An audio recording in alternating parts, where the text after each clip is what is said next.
بسم اللہ الرحمن الرحیم۔ السلام علیکم، ویلکم ٹو مائی چینل ماں ایک جہاں، جہاں ہم سیکھیں گے ماں باپ ہونے کا اصل مقصد۔ سکسیس انہی کو ملتی ہے جو اسمارٹ سوچ رکھتے ہیں۔ اگر محنت سے سب کچھ ملتا تو مزدور سب سے زیادہ امیر ہوتا۔ ہارڈ ورکنگ پیرنٹس آج کل اپنے بچوں کے بارے میں بہت زیادہ فکر میں رہتے ہیں کہ اپنے بچوں کو کامیاب کیسے کیا جائے۔ دن رات ان کی یہ فکر ایک فطری بات ہے۔ بچوں سے پیار اور محبت ان کو پریشان رکھتا ہے کہ بچوں کو زندگی میں کامیاب کرنے کے لیے کیا طریقے اپنائے جائیں۔ دیکھیں، ہارڈ ورکنگ ہونا بڑی بات نہیں۔ اب وقت بدل چکا محنت کرنے کا، اب ہے سمارٹ ورکنگ کا زمانہ۔ تو سمارٹ ورکنگ سے ہم کیسے کام لے سکتے ہیں؟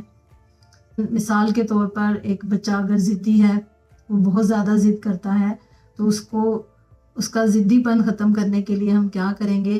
سمارٹ ورکنگ سے کیسے کام لیں گے کہ بڑی سمجھداری سے، بڑی عقل مندی سے ہمیں اس کی ضد کی ریزن ڈھونڈنا ہوگی۔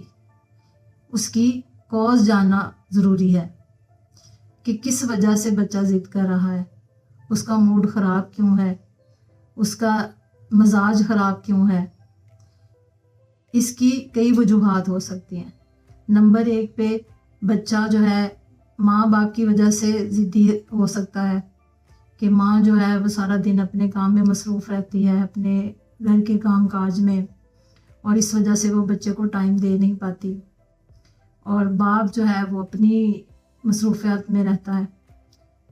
تو اگر مثال کے طور پر 5-6 سال کا ہے، تو 5-6 سال کا بچہ اسکول گوئنگ ہے، اور دیکھیں اسکول میں بھی وہ 7-8 گھنٹے گزار رہا ہے، پھر وہ اکیڈمی بھی جاتا ہے، پھر اس کے سونے کا ٹائم بھی ہے۔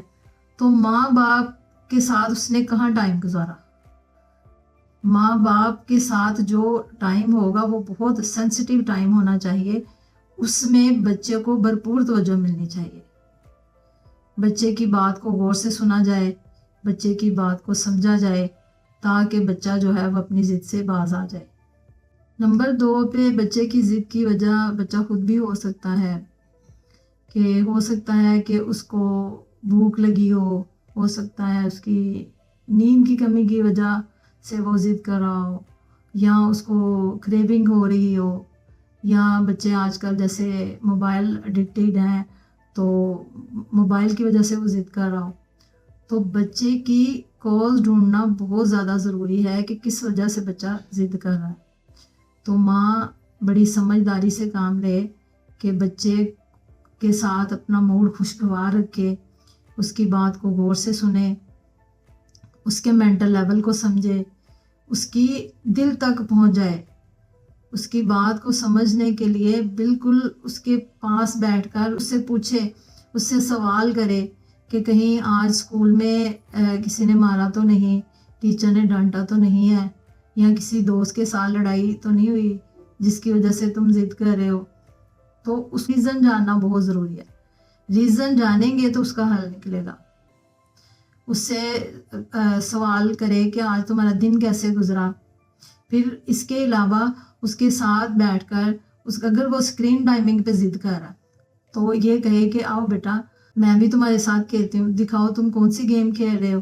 اچھا، اس میں چھوٹے چھوٹے جو کمنٹس دے جو وہ گیم کھیل رہا ہے یا کوئی ویڈیوز دیکھ رہا ہے، تو بچے کو اس طرح لگے گا کہ میری ماں جو ہے وہ مجھے ٹائم دے رہی ہے۔ باپ کے حوالے سے یہ ہے کہ باپ اس کے ساتھ، اگر لڑکا ہے تو اس کے ساتھ چھوٹی چھوٹی جو گیمز ہوتی ہیں، کرکٹ ہوتی ہے، اور اس کو وہ کھیلے، کرکٹ کھیلے اس کے ساتھ، اس کو باہر لے کر جائے گھمانے کے لیے، اس سے اس کی پڑھائی کے بارے میں پوچھے۔ ماں اور باپ دونوں مل کر بچے کا کردار بناتے ہیں۔ تو اس کے لیے بہت زیادہ ضروری ہے کہ ہمیں سمارٹ ورکنگ سے کام لینا ہوگا۔ سمارٹ ورکنگ جو ہے وہ بچے کے ذہن کو بدل دیتی ہے، بچے کے رویے کو بدل دیتی ہے، تاکہ بچے کا آنے والا جو فیوچر ہے وہ بہترین سے بہترین ہو۔ اور اس کے بارے میں اللہ رب العزت نے ماں باپ کو اپنے بچے کے لیے نگران مقرر کیا۔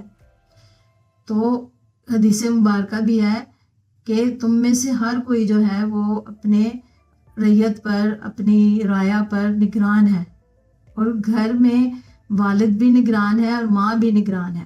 اللہ رب العزت نے ایک دن اس نگرانی کے بارے میں پوچھنا ہے،